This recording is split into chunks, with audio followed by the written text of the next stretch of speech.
Let's talk about Halloween, Halloween, Halloween. Let's all talk about Halloween, Silver Shamrock.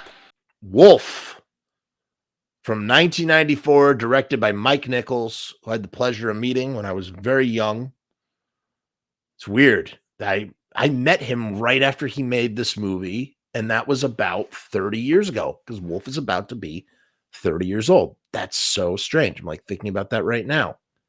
And of course, the 90s brought us solid takes on both Dracula and Frankenstein. But when it came to the Wolfman, things fell a bit flat as we were left with not much but a movie like Wolf. In fact, I would almost garner American Werewolf in Paris, although it's not a very serious movie.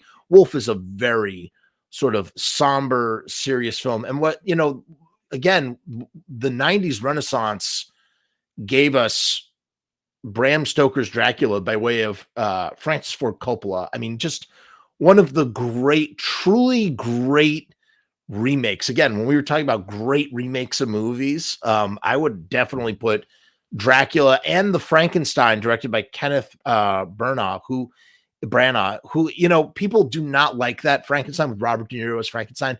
It's fantastic, man. I don't know where the hate comes from. Mary Shelley's Frankenstein and Bram Stoker's Dracula. What a 1-2 punch double feature screening that is.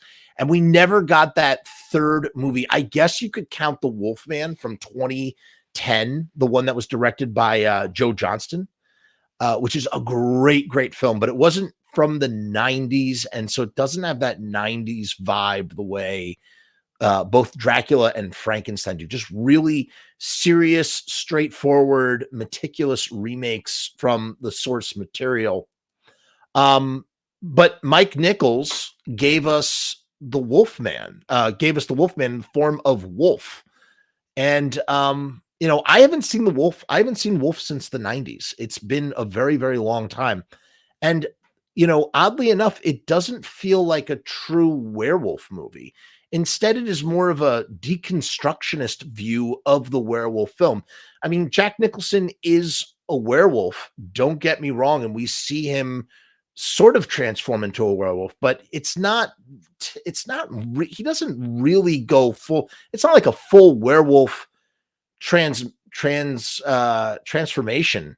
You also have Michelle Pfeiffer there. And I was reminded that they both starred in The Witches of Eastwick, directed by George Miller in 1987, along with Susan Sarandon and Cher. And then they would both work with Tim Burton separately in Batman movies with Michael Keaton. And then they would team up right after that to star in Wolf. And she's like, she plays the love interest. And Jack Nicholson is like, this is a post-Joker Jack Nicholson. He's still, he's old. He's old, man. He's probably pushing 60 by this point. Maybe he's just in his early 60s now.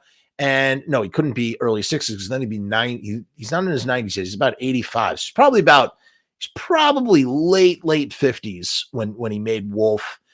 And it's amazing. You look at Jack Nicholson then, and he still feels kind of old and a little fragile. Although this was a very physical role for Jack Nicholson, and he gives a great physical performance. In fact, I would say this role might be just as physical as his role in The Shining, or it's comparable for sure. I mean, you don't really think of Jack Nicholson as an action actor, and yet Wolf is probably the closest you're going to get to Jack Nicholson in some kind of action role.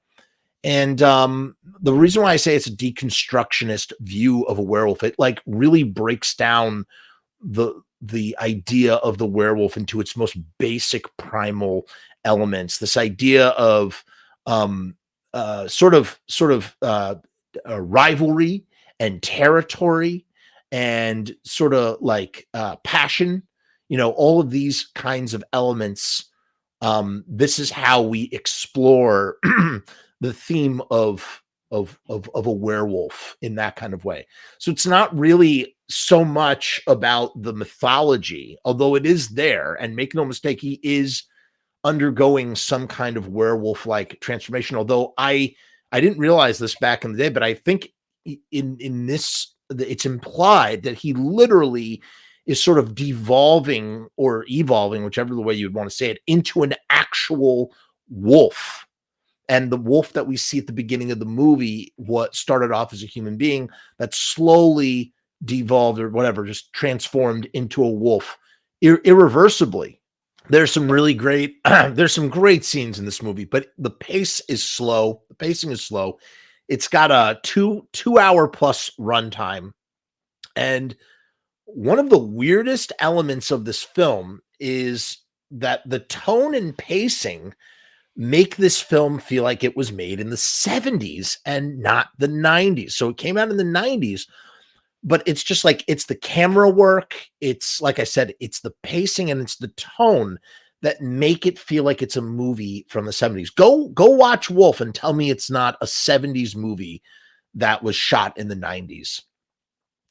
Perhaps the most interesting aspects of Wolf have nothing to do with the actual movie and instead have everything to do with how much Jack looks like Wolverine in his wolf makeup. And perhaps that if he was 20 years younger when the first X-Men movie came out in 2000, like if he was 20 years younger, that he could have played the perfect Logan. I always felt like the shining Jack Nicholson is Logan from, Logan Wolverine Weapon X.